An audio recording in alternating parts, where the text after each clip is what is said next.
I should be in the Hall of Fame just for putting up with Richard, Venus, and Serena. We were literally brainwashed to be number one. I know it's coming. You're asking me about Emma. The best vacation I ever took was Compton, California. I'm not a believer if you're 5 years old or six. You just dive in and start playing tennis. First hour, I thought, like, this is a joke. Roddick's parents weren't really involved. I got really good fast. She's like Martina Hingis on steroids. People are writing it changed their life. I'm more a life coach than a tennis coach. Rocky Balboa shocks the world. What are you doing, you knucklehead? Bang! Like 30 grand slams went out the window. No one made more mistakes than Venus Williams when I had her. I love it just as much today as I did the first time I got on the tennis court. You must have had a pretty long day already. I hear you wake up at 3:30. Is that right? You're close. I wake up at 2. 2? Yeah, I have breakfast and end up running a half mile. Then I have an awesome office here at home, so I get about an hour done in the office, and then I go open up the park, which I live a half mile. I open it up at 5 o'clock every day, 7 days a week, and then I'm on the court at 6. As a student, you're waking up earlier than I'm going to bed. That's ridiculous. Yeah, I go to bed at like 7. So hey, I'm good. And I still teach Uh, 50 hours a week. I still teach 50 hours, and I love it much today as I did back when I started at 22. that's brilliant. Honestly, I've seen some videos and clips of you online, and I mean the energy and the positivity and the engagement you have on court just 100% of the time just blows me away. It's incredible. I can't wait. Brilliant. Right. Thank you so much for joining us, Rick. I'm going to start off. I wasn't sure whether to start or end this discussion today with this question, but why for you is tennis just the greatest sport in the world? Um, well, just from a youth point of view, or even an adult point of view, there's the exercise part, which is amazing. But once you kind of get into competition, you're on your own. You got to problem solve. You handle failure. You handle success. There's good and bad. You got 20 seconds to flip it in your mind like it happened 20 years ago. There's so many life lessons when you play tennis because it's an individual sport, very different dynamic than a team sport. But that's also why people like doubles better. They can blame their partner if something goes wrong, but that's why tennis is so great. There's just so many intangible benefits, the hard work, the dedication, but you're on your own. You got to do it on your own and you got to figure it out. And those are the things that happen as you go through the game of life, how you respond to situations. Even though it's different with a ball and a racket, it's still a common thread that you're going to see in the game of life. Yeah, it's brilliant. I just saw a clip just before I hopped on here with Francis Tiafoe, who described it as probably the hardest sport in the world because there's so many, as you said, so many factors, so many things to think about. You're on your own, It's and one of it's one of the hardest, because especially at the highest level, you can mm, see not all the best athletes aren't winning grand slams all the time. Everybody's athletic, everybody has similar technique, some a little better than others, but it's the game of inches, from one ear to another. And it's how you handle those moments. And they just master mind control. And like I said, that's going to help you, as you go through life. so I want to talk a little bit about yourself. You picked up a racket for the first time at 12, is that right? Yeah. 12 years old. Yeah, I actually, I grew up in a small town, Greenville, Ohio, 20 miles southwest of Dayton, Ohio. I actually was a very good golfer. My father passed away when I was 10 years old. We couldn't join the country club anymore. I went down to the local park, had a tennis racket, um, hit against the wall. I love the sound of the ball hitting against the wall. And it always came back, Wally's undefeated, Wally's undefeated. And I just fell in love with the game, and back then that was what the, late 60s or whatever, there tennis was just kind of getting going a little bit. And I just fell in love with the game. Uh, Not very many people played in my hometown. And, through a lot of dedication, hard work, I was athletic. I played all sports, football, baseball, basketball, tennis. Fast forward that story without getting into everything else. I picked up a racket, 12 years old. not a lot of people to play with. I taught myself how to play. 5 years later, I'm the number one player in the Ohio Valley. Okay. And, guys that you got to understand, this was 8, 10 hours a day. I practice in the snow. I'd hit it against the wall after basketball practice, So I think the work ethic and the dedication but the passion, I just loved it. Okay. And got pretty good, at a pretty good level. Played a few qualifying tournaments at the pro level, but I knew to be great, everything's at the top. So I started getting into teaching. I loved helping others more than myself. I had a gift to communicate. I love to analyze things. You'll like this. When I was a kid, I would always go to the movies, and after 5 minutes, all my friends would leave because I'm sitting there trying to figure out how it's going to end. And I'm telling them the end of the movie. I'm eating their popcorn by myself, and they're sitting somewhere else. I always like to figure things out, and I still have the same passion as I did at 22 years old, and still going strong. But that's how it all started. And now that I talk about it more, I've done so many podcasts and interviews, especially since the movie and stuff like that. Um, Mm. I look back and I'm going, wow, that's kind of amazing. But, from my heart, all I care about is I got to get better tomorrow. And that's just how I'm put together. That's incredible. So you said at 18 you got to number one in Ohio, that's right? A certain part of Ohio, West Virginia, so Kentucky. So yeah, I got really good fast because I was athletic, and I was mentally very, very strong, and played basketball. That was the best thing for my footwork, and I'm in the Hall of Fame in my high school for basketball and tennis.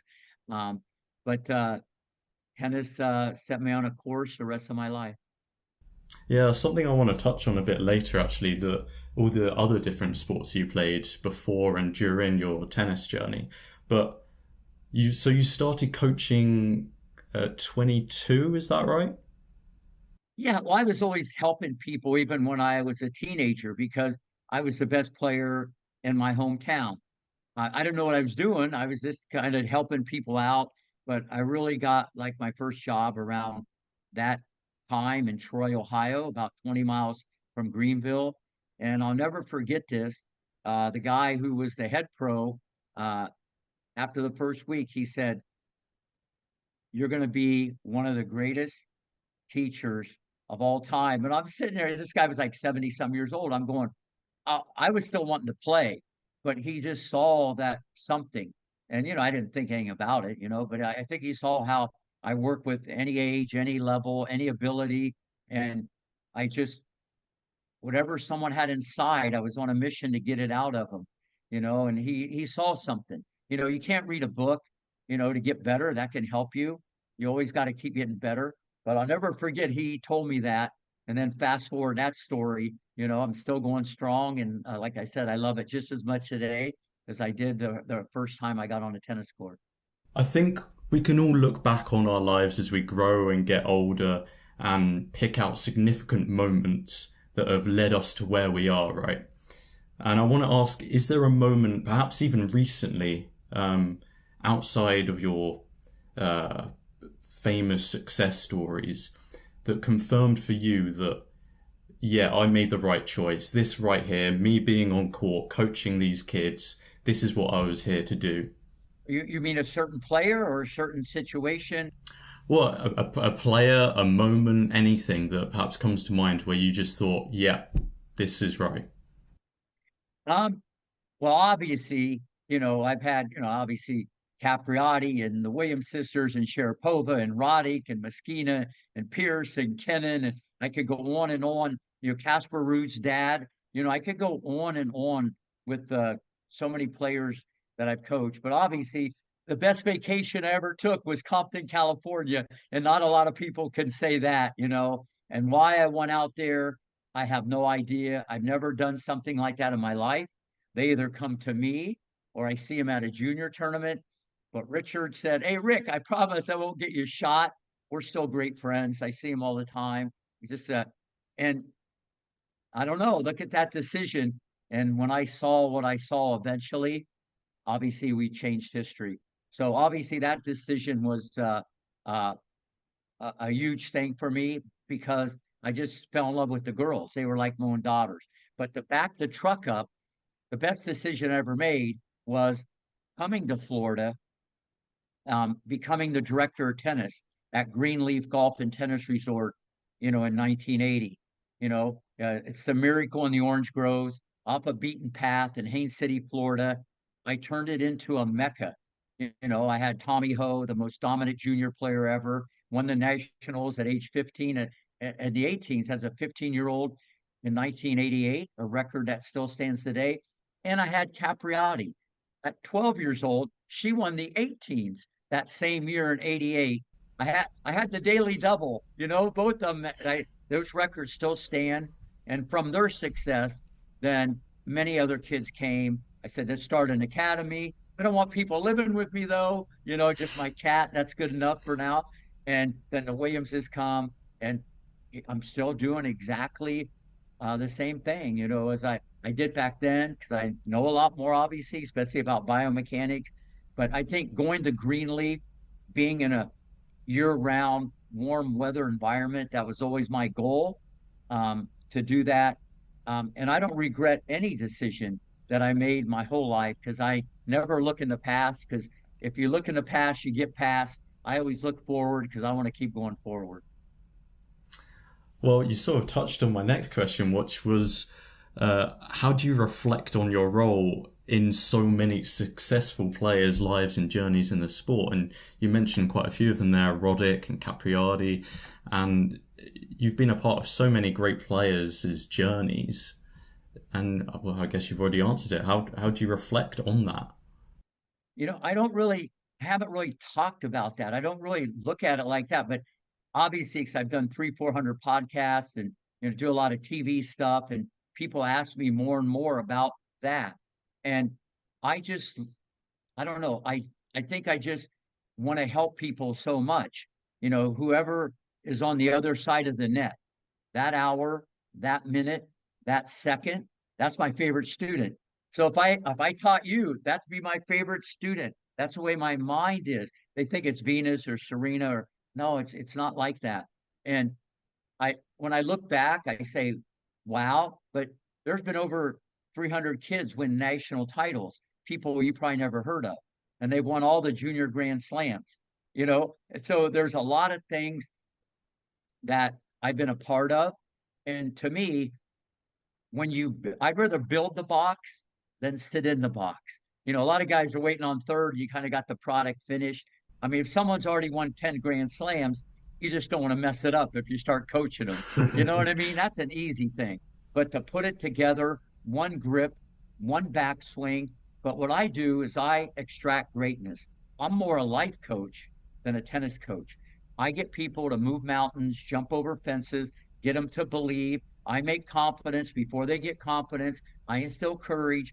One grip, one backswing, one mindset can change the course in someone's career. And this is what I do. It's not in the water, and you have a big impact on players when you can do reconstructive surgery or you can change that muscle memory at a young age. As they get older, it's a little tougher.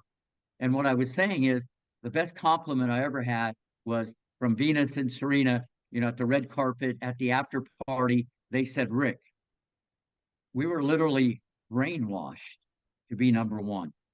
Now you got to have the athleticism and you got to have some other stuff, but the environment that I created, to extract greatness, think big. We never talked about 12-year-olds or 13-year-olds. We were talking about, Davenport, or we were talking about Hingis or Capriati. We were always talking about people on the tour.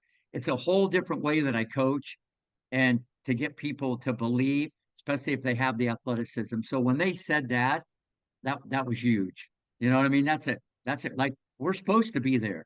We're great athletes. We are going to be number one. Now you got to have the thoroughbred if you want to win the Derby. That doesn't work with a donkey, even though you can make the donkey really good. That's probably the best compliment ever, and I think that's very telling. I just love that philosophy of, despite the great players you've coached, the most important one just being the one that's there with you right then and there. I just absolutely love that. And I want to move on to a bit of your coaching journey and your philosophy now. So the course that I'm doing at university involves coaching and teaching. And just recently we've touched on this idea of early specialization. So this idea that of kids being selected from a very young age to specialize in one sport in order to become an elite athlete. And I know that obviously you picked up the racket very late, but you were involved in other sports before then. And I think just recently, Yannick Sinner, he was an elite level skier before he became a tennis player. I just wondered what your thoughts on that is compared to someone who was forced to, not exactly forced, but someone who did just specialize in tennis. No, I love this question. It's right in my wheelhouse, especially coming from the background that I came from: football, baseball, basketball, hockey, golf, and then eventually tennis. Because everybody said, "Oh, you got amazing footwork. You're light on your feet, like you're on eggshells." And no one taught me how to move. A little bit of that could be genetic, but it's also enhancement from other sport. Any parent or coach that's watching this, you want to make the player, number one, the best athlete you can. Get him involved in other stuff, soccer, basketball. I mean, anything with movement and competitiveness. You want to make the person the best athlete you can. Enhance the eye coordination, the competitiveness. Listen, you don't know where they're going to gravitate to. I'm not a believer if you're 5 years old or six, you just dive in and start playing tennis. Okay. You need repetitions. It's all about the repetitions, but it's the right repetition. That's a whole nother podcast about the technical or the biomechanics, because everything in life is in the eye of the beholder. But you want to make them the best athlete. If I showed you the Williamses worked out every day with a professional boxer, they did hula hoop, they did juggling, they did throwing exercises, and they were already athletic. They didn't need it, but I wanted to make them more athletic. And that's why Richard, loved me and we got along so good. I was just like very different the way I look at things. So everybody should make them, number one, the best athlete they can instead of a tennis player. Okay, that comes later on. You do have to pick one item off the menu, and it's going to be tennis. Okay, then you got to dive in with the tournaments and the repetitions. I get all that. But the more you can do, you mentioned Sinner. You could talk, all these guys have a soccer background. And I'm not saying it wouldn't work the other way. It's just been my experience. And the way I go about doing this, I like them to do a lot of things. They learn a lot of different things along the way. It enhances athletic ability, because on the tennis court, you're just going to enhance your racket skills and your tennis movements. But other movements make it more natural for you to get to the ball off balance, out of position. The rest of the world is lobbing, and Sinner's hitting a cross court backhand winner. Those innate qualities that you get from other sports, they shine. And I'm just telling you, it's very important. Number two, the role of a coach or parent, you want to make them the best competitor you can. Forget forehand, backhand, serve, which you've seen all this stuff that myself and my partner, Dr. Brian Gordon, 15 years ago, cutting edge, biomechanics, ATP forehand. Everybody's rewrapped it and regurgitated, but we're way ahead of the curve. We still are with how mechanics should be done. But forget that. A, make him the best athlete. B, make him the best competitor. Those two things alone can win a lot of matches. Then, if you get optimal technique on that type of athlete with good genetics and a good serve, a lot of good things are in the oven. You briefly mentioned just you seeing things differently, and as a coach, I believe it was Chris Eubanks who remarked his time spent commentating actually helped his game last year. And would you say coaching and approaching the sport from that outside lens looking in has helped you as a player, or or has it just improved your game or understanding of the game better? Yeah, I think you always got to look at it from a different vantage point. I even have some of the juniors help the little kids. I have them feed the ball. I have them give pointers. I have them help out the little kids so they see what it's like from the coach's point of view, patience, understanding, and they have more an appreciation. So I think everybody needs to do that more and more and more. But at the end of the day, no one has been on a tennis court, okay, since age 22, more than Rick Macy. And still, and I never had a lesson in my life. And here it is at age 69. No one teaches more in the whole United States than myself every week. So there's a lot there because I just been on the court.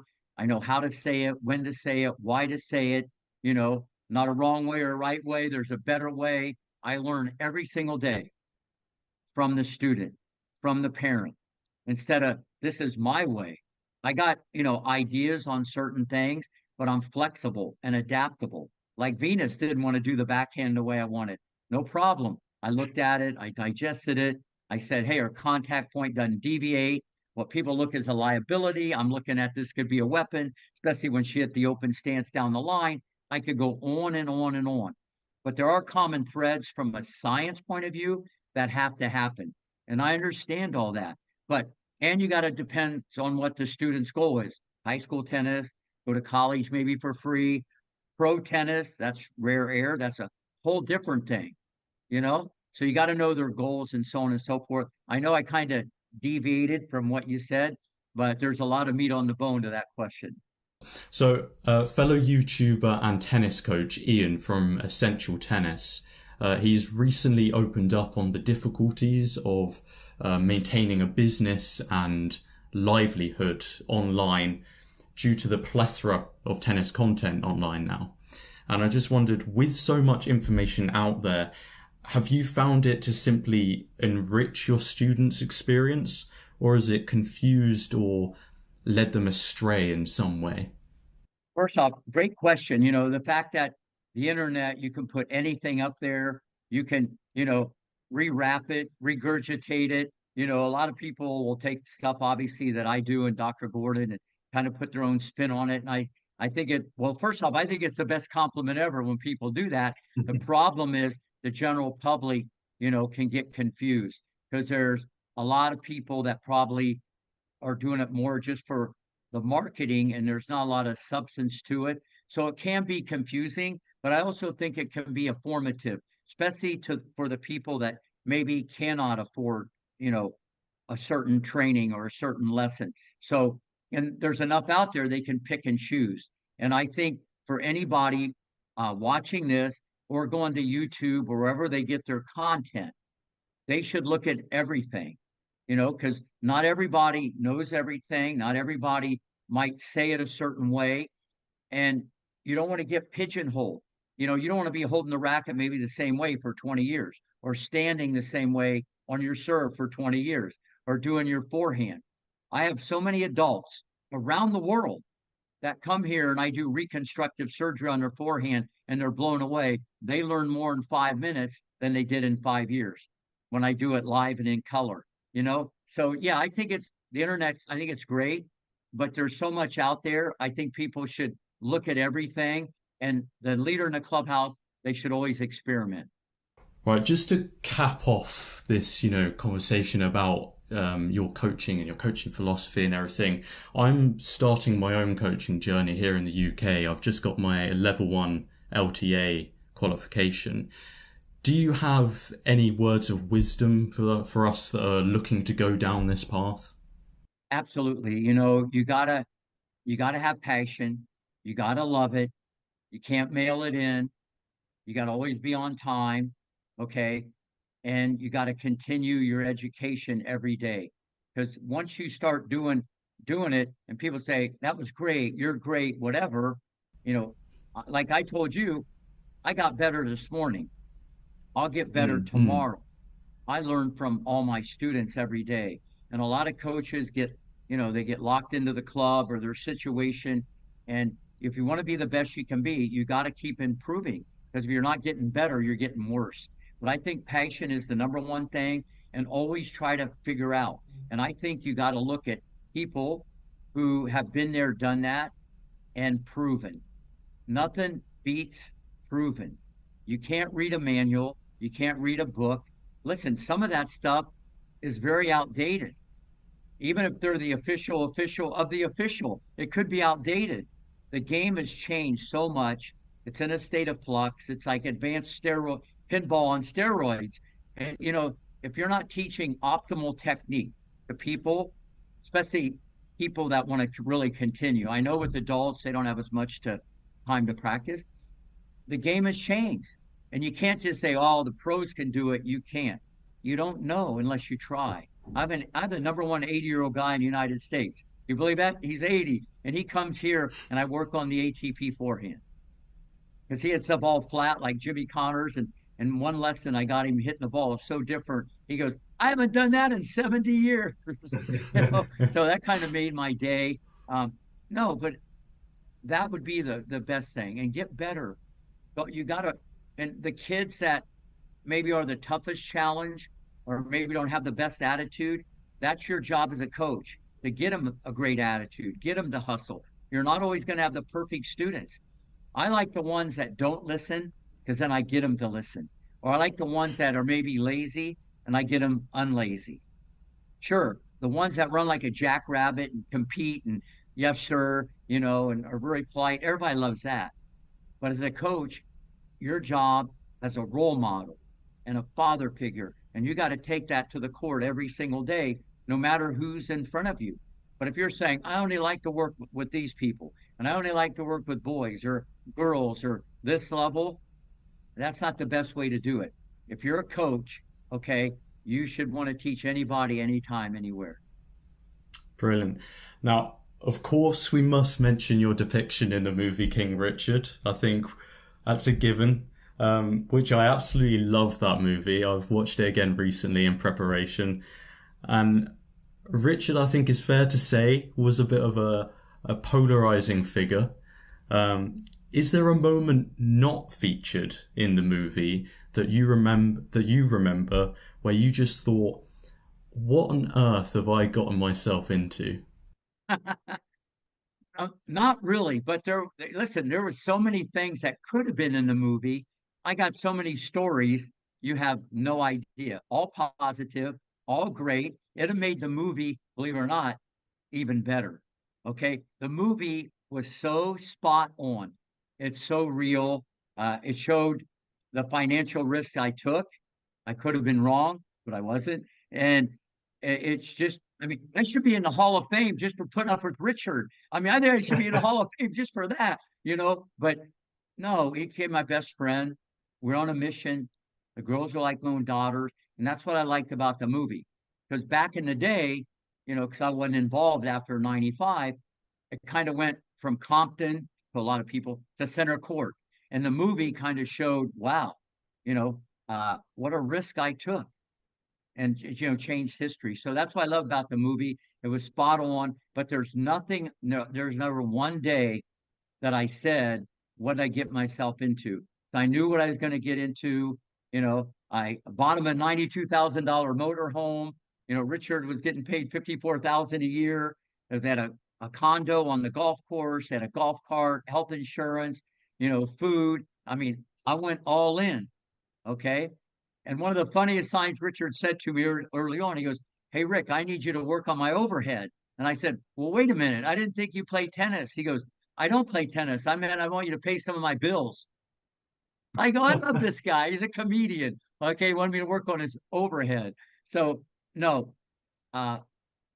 unless they got hurt, I knew after I didn't see it at first. The first hour, I thought like, this is a joke. It's a train wreck, I didn't see it. But once we started competing and I saw the rage inside and I started projecting 6 feet, 160, 5'11, 150, where tennis was in 1991. And I not only thought I could make these two little girls, number one, they could transcend the sport. Because back in the early 90s, if you were big and strong, you weren't nimble. they were going to bring a whole nother athlete. Nowadays, everybody is like that. You see, so I looked at it very different, and I said, you know, Venus was like amazing. Serena wasn't as mature, but she had all the time in the world. She knew where you were going to hit it, but she looked sloppy. People, they see the video. I've had 20,000 people said at 10, my kid's better than that. They were wrong. They were wrong on that one, but you look at the video and you've probably seen it. But I said it right then and I knew where it could go, but I had to put it together, and had to make it happen. And so, no, I have no regrets, and there's nothing I ever said, what am I doing? Other than that first hour in Compton. I said, what am I doing? They aren't that good. And it's a great lesson for any coach, parent, or Rick Macy. You don't judge a book by the cover. The cover could be a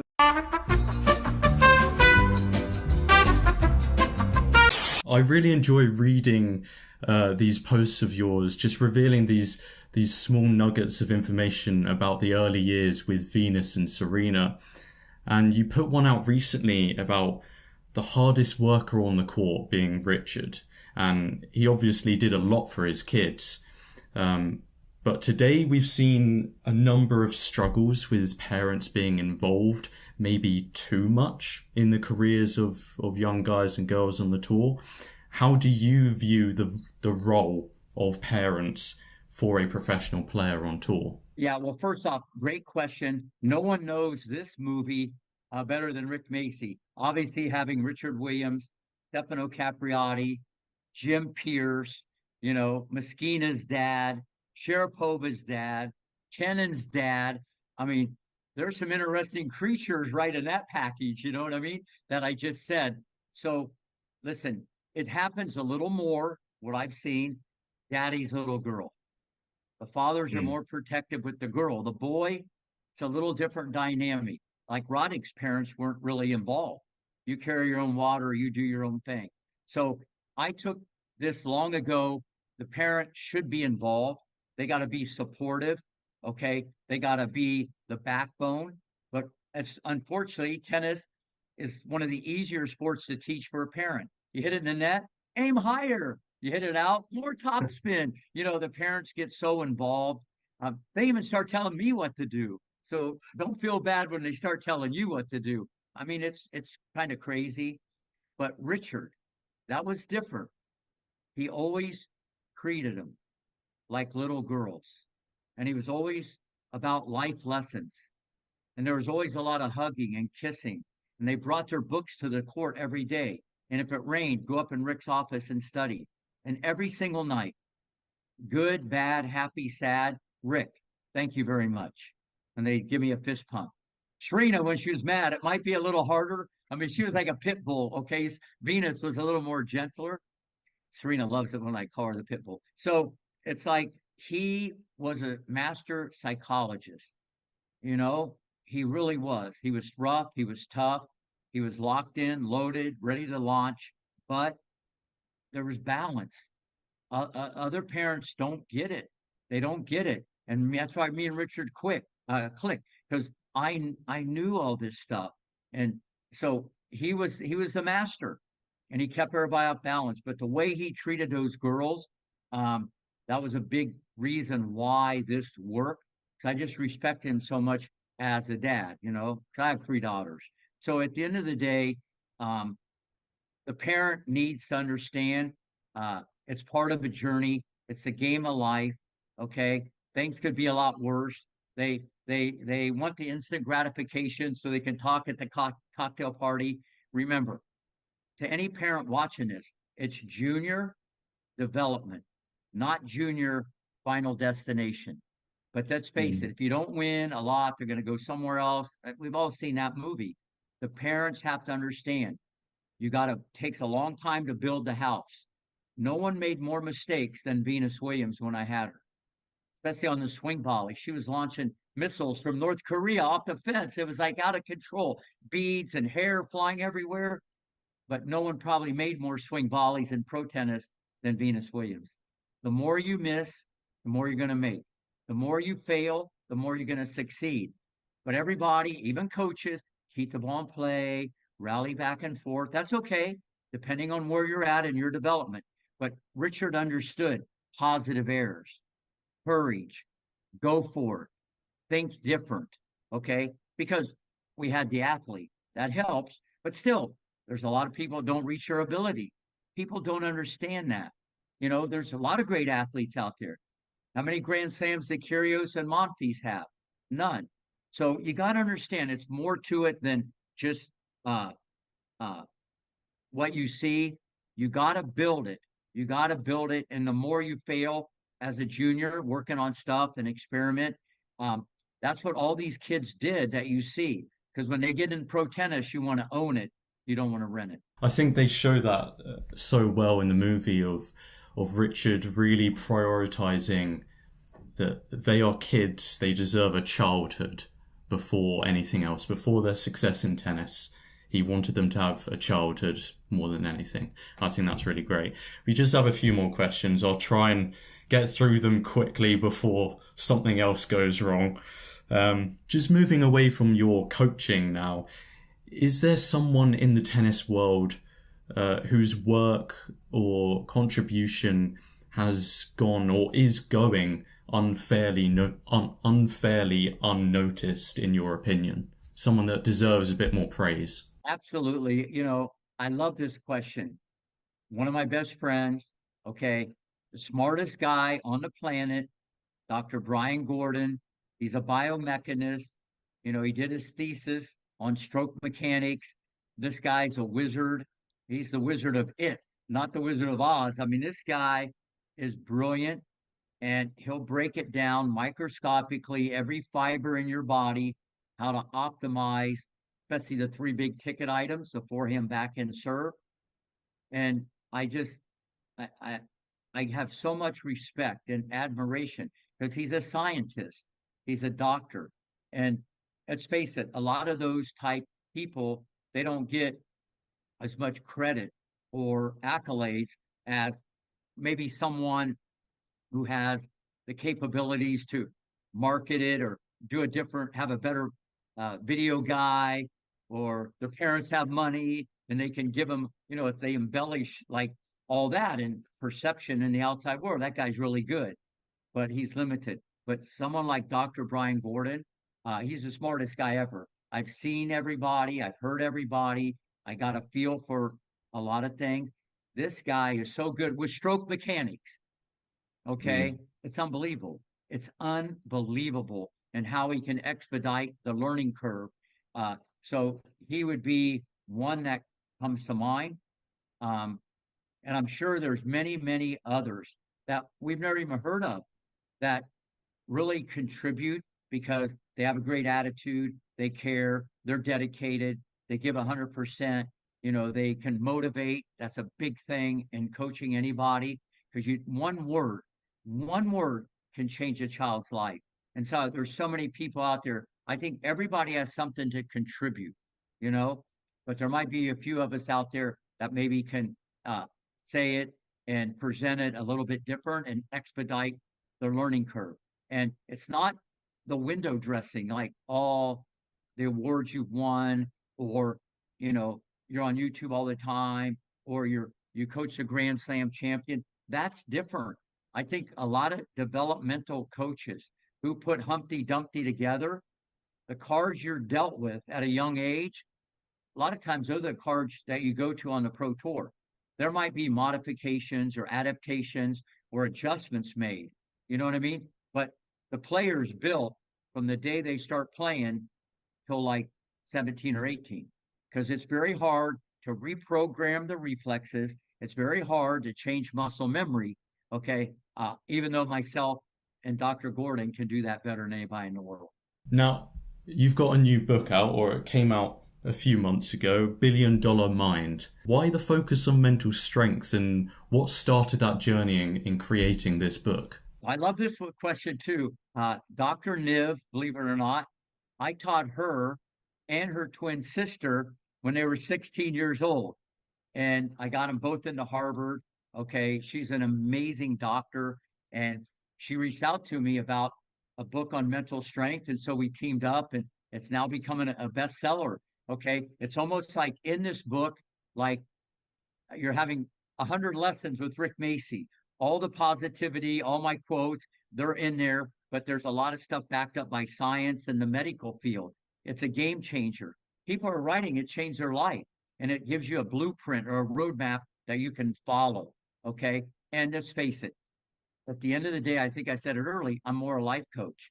I can help people forget the biomechanics or the strategy, or the technical, but the mental part, and that's always been my calling.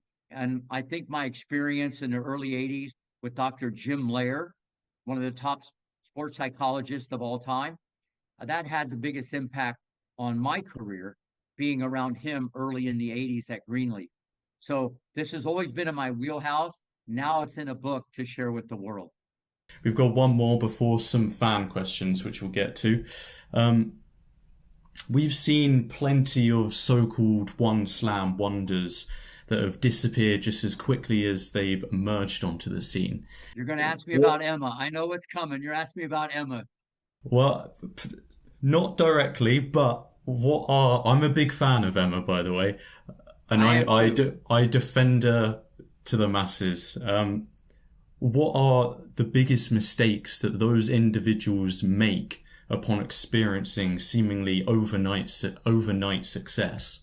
First off, another great question. Listen, to win a Grand Slam, I don't care men's or women's, that doesn't happen by accident.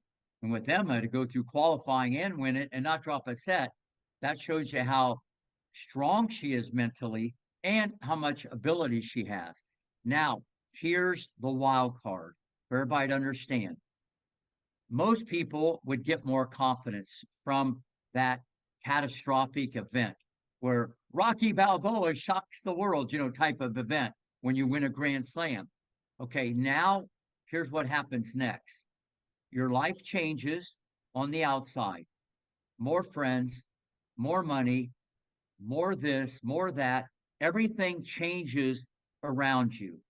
But at the end of the day, you're still on a tennis court with a racket and a ball and a competitor, and the lines are the same. Nothing changes, but everything around you changes. And this is where $1 billion Mind can help a lot of people. It's all perspective. It's all how you look at things. I tell people all the time, what you may see is different than Rick may see. So that's a whole nother discussion. So it's all perspective. So, but everything changes around you.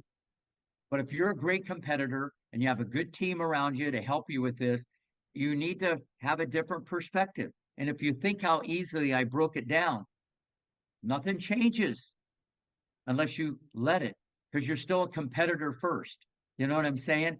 But everything outside of tennis, because you're doing that more than actual playing tennis or actual training, can affect you. You could get complacent, might not work it hard, or you look at things differently. Like now you're the chosen one, or you're being hunted instead of hunting others. All this stuff can go in your mind, but it's all how you have perspective. And that's why you need good people around you that understand the mental part and can give you advice. It's not just working harder, going to gym. No, that could actually hurt you because you're going at it physically. And let's face it, you still got to do that to get better, but it's more of a mental thing because nothing has changed on the court, but everything has changed around you. It's perspective. I've just got a few more fan questions, which we'll get through quickly. Just a few selected from quite a few submitted in. So Puru asks, how has the approach to playing tennis evolved over your time as a coach? And I'll just add on to that, where do you see it going in the future? Well, first off, the athlete has changed dramatically. Just like football, baseball, basketball, tennis, the athlete is very different. Everybody's quicker, faster, stronger. Sports science had a big thing to do with this, nutrition, stretching. So all this stuff has made a different athlete because you can even look back in the 80s or 90s, it almost kind of looks like in slow motion. If you look at players today, but if those champions were playing today, I think they'd be still champions because they had the mindset. So the game has just gotten so much faster and quicker. Movement is a premium. Stroke mechanics is a premium, okay? And that's probably the biggest thing besides the athlete. Then the technology. You get more for free. You get more power, you get more spin. The technology has changed dramatically than a wood racket or a graphite or whatever back in the day. So those are the biggest changes. And people, they are just so much more athletic and explosive. And power has kind of trumped everything, especially with the men and serve and stuff like that. And I don't see any of this changing unless you use a different ball to slow the game down. They're not going to do anything with the rackets because they're selling these to a lot more people than pro players. And it's all about, getting more for free, the power.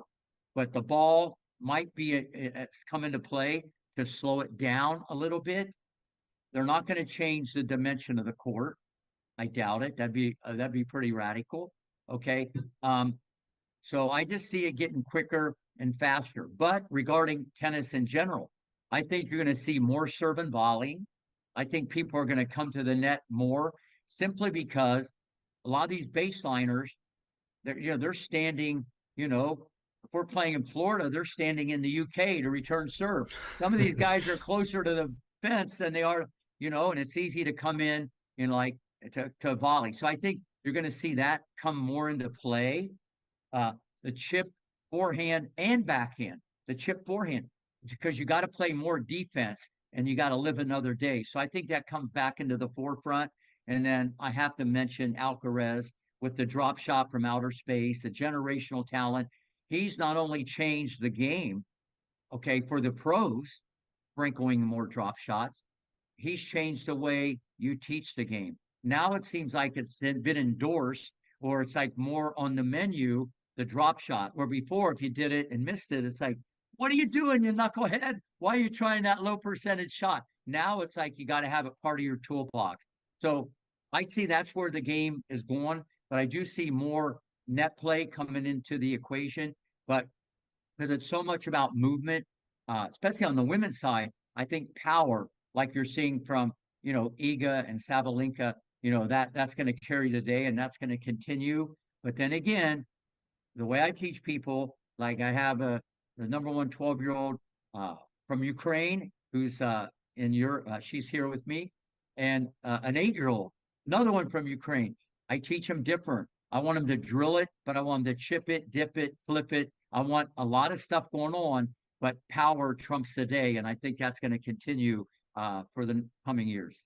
Combining a question from Ange and Egoed here, how did you develop your tennis knowledge and how has your coaching changed over the years? What do you do to stay ahead of the curve? Well, first off, I haven't changed as a person. What I mean by that, I still have the passion, the drive. I'm the first one to work. I always try to get better. So my mindset has always been to get more knowledge, but that could be slippery slope because you got to get the right knowledge. So to stay ahead of the curve, I always try to learn from my students. The students kind of teach the coach. And a lot of times the coach is talking down to the student and I talk with the student. I do it very differently. Even the eye contact, if I'm teaching someone little, I'll get on one knee. And that's how you extract greatness. But I think if you don't have, in my opinion, some knowledge of biomechanics, how all this happens, I don't think you can be the ultimate coach. Most people understand to some degree strategy. They have an idea about, strokes, but they don't understand the physics involved or the science involved of what really is the origin of hitting a ball. It's more about rotation. Power starts from the ground up. Most of the people, even on the pro tour, on the WTA side, they serve incorrectly, where the leg drive doesn't initiate the racket at the right time. You got to see this at 400 frames a second. I've looked at more video than anybody, except probably Dr. Brian Gordon. So I'm always trying to evolve, and the game because the game's getting quicker. So I think you got to have a deep understanding of biomechanics, but you can't come across on the court like a scientist. You got to explain it depending. It's different. If I have an 8-year-old or a 12-year-old who's number one in the world, or I'm teaching someone on the pro tour, which I work with about 25 girls. Okay. It's like everybody's different and you can't be the same coach to every person. You can have common threads, but you got to just keep evolving because if you're not getting ahead, you're getting behind. Right, last one before I'll wrap things up. So Zero Dimension 98 wants to congratulate you on your Coco Gauff prediction last year, where well, a lot of people were very doubtful of her, and you predicted her to go on and win the US Open. Do you have another prediction for her, or just another player that you'd like to throw out there? Yeah. Well, yeah, I just think women's tennis is very fluid. Iga is the leader in the clubhouse. She's proven 4 Grand Slams in her back pocket. I know Sabalenka has two now. Iga's more dangerous on clay with those brutal angles. She's like Martina Hingis on steroids. She can whip those angles and torture people. So, and she has a little more time to hit the forehand with that grip. And regarding Coco, I know the dad well. The little brother's in our academy, great athlete, great high school, middle school quarterback. Um, but her forehand's a little dodgy. I think it's always going to bubble up and be an issue. But her foot speed, she's the best athlete on the pro tour. She hits a bad shot. As you know, if you can move, you can get out of jail. Where if you can't move, you might get there a little late. So, and she had a lot of confidence from the summer and things broke her way. I think the sky's the limit, okay, for Coco. And the reason why, unreal worker, great competitor. Her backhand, okay, is money in the bank.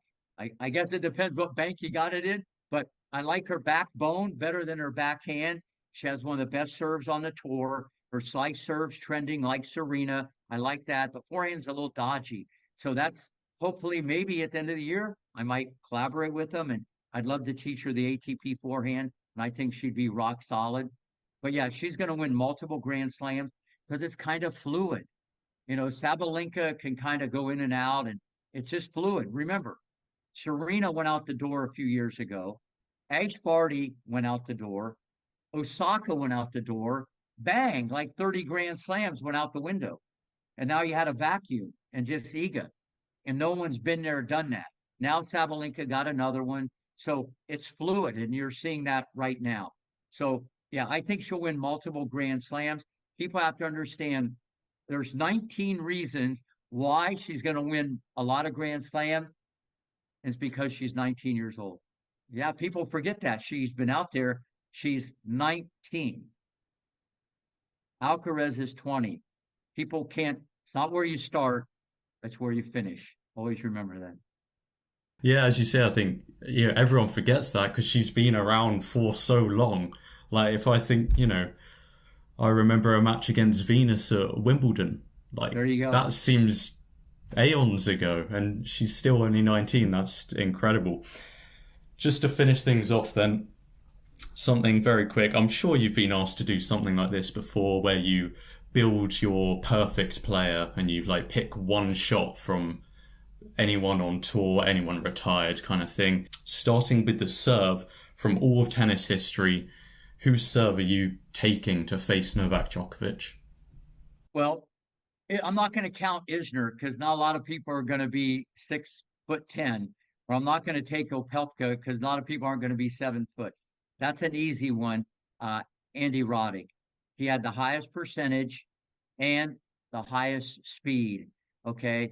His serve was so good biomechanically, the way he uses the ground. Uh, you know, so it would be Roddick serve. And if you want me to go down the assembly line, it would be Federer's forehand and it'd be Djokovic's backhand. As long as I could get players with those three big ticket items in that neighborhood. Because Djokovic biomechanically has the best backhand. There's a bunch out there. Okay. The best one-handed backhand, it's not even close. It's Stan the Man from Switzerland. But I just did something with the Wall Street Journal today, and they want to know if the one-handed backhand's extinct. It might be the last of the Mohicans, but there always will be a few people there. But there's just more benefit with the speed of the game with two hands. Okay. So that would be Federer's forehand, Djokovic's backhand, Roddick serve, the slice. I would go Federer. He could knife that thing. He was a Swiss Army knife coming off that ear. I mean, his ball stayed that low. So uh, that's why I kind of mold the player like. But besides that, I like people to imitate how they respond after mistakes. Nadal, Federer, Djokovic. I don't mean to make a robot, but if you want to be great or you want to be the best you can, best way to get smarter. If you don't want to listen to me, look at greatness, how they handle mistakes. It's right there on your TV set. But the hardest thing to do is to let that emotion go. And those guys at the top, they've mastered mind control. Rick, it's been an absolute pleasure. Thank you so much for lending me your time, despite all the issues we've Oh, had. it's fine. I'm here. Please, We'll definitely do it again. And when you get it out of the oven, give it to me, and I can shoot it to 100,000 people. absolutely. Thank you so much. I'll leave you with that. Thank you. I'll see you All again right. soon, hopefully. All right. Thank you. Thank you.